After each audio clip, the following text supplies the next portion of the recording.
Liz posted this question. I see a lot of protein drinks that are casein-based advertised as non-dairy. How can they do that when casein is dairy? Don't go anywhere and I'll explain the labeling, which is confusing. How many bariatric vitamins do you take a day? Are they a pain to remember? ProCare Health offers easy and affordable solutions with once daily multivitamins. Visit procarenow.com for free samples. Use code SUSAN10 to save 10%. Hi, I'm registered dietitian nutritionist Dr. Susan Mitchell. You're listening to the Bariatric Surgery Success podcast, episode number 60. Most of my career, I've been working in some type of media, particularly radio, where I did morning drive for over 18 years.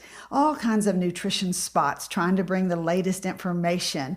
And that's what started me podcasting. They started doing it at the radio, and that's how I learned. Ultimately, it led me to you.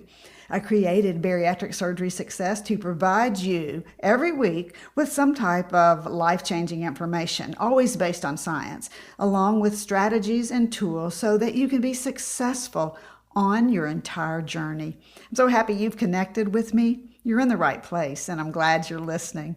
Today, I want to give a shout out to Jill, who posted on Facebook, I love supporting anyone who has had surgery. It's a tricky road to navigate. I love listening to your podcast. Right back at you, Jill. Your kindness caught my eye right away. In a world that seems to be so full of bullies and mean-spirited words, we need more of your attitude. And thank you for listening to the podcast. Okay, let's get back to Liz's question about protein drinks that are casein-based, advertising as non-dairy. The rest of her question was, how can they do that when casein is dairy?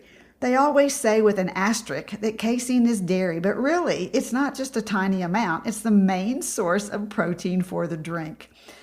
There are a lot of us dietitians who feel your pain and frustration, Liz. And actually, there are two terms for us to look at closely. Dairy-free is one, and non-dairy is the other. You'll see both of these terms on food packaging and labels, but one point to put in memory right now. The terms don't tell the whole story. What does? You got it, the ingredient label. And remember, the ingredient label in the United States lists the ingredients from most to least. In order to get clear on these terms, let's talk about what they mean on a label, starting with dairy-free.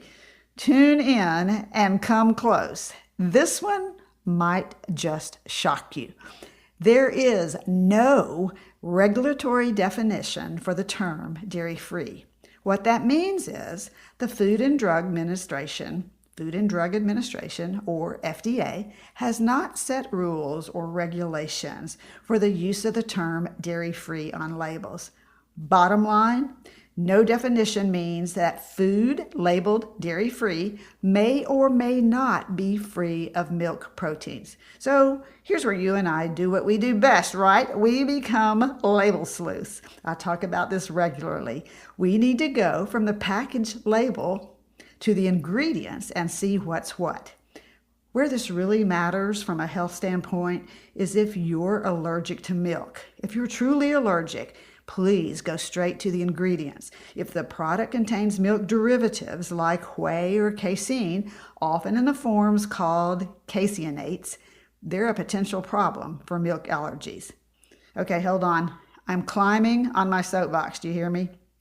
This term, dairy-free, it reminds me of the term natural, which also has no legal definition.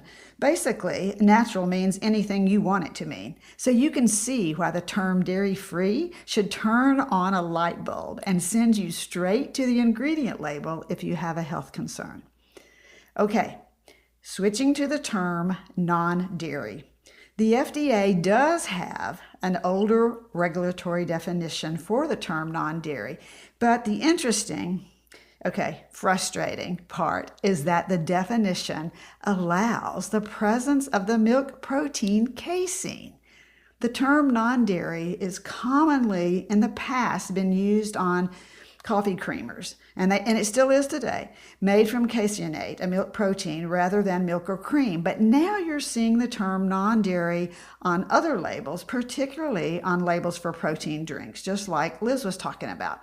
This feels like misleading advertising when casein, which is a milk protein and a milk allergen, is the main ingredient. However, it's currently allowed, but the term casein-based must be followed by an explanation with wording such as milk derivative. But it's still confusing if you don't know what that means. So non-dairy definitely does not mean that a product is milk-free. So again, if you have a true dairy allergy, you need to read the ingredient label carefully for this term too. Did you remember to download the new freebie I mentioned last week? 3 weeks, 3 ways to crack down on added sugars? Go get the freebie. Try these 3 tips to help you cut down on added sugars in your food.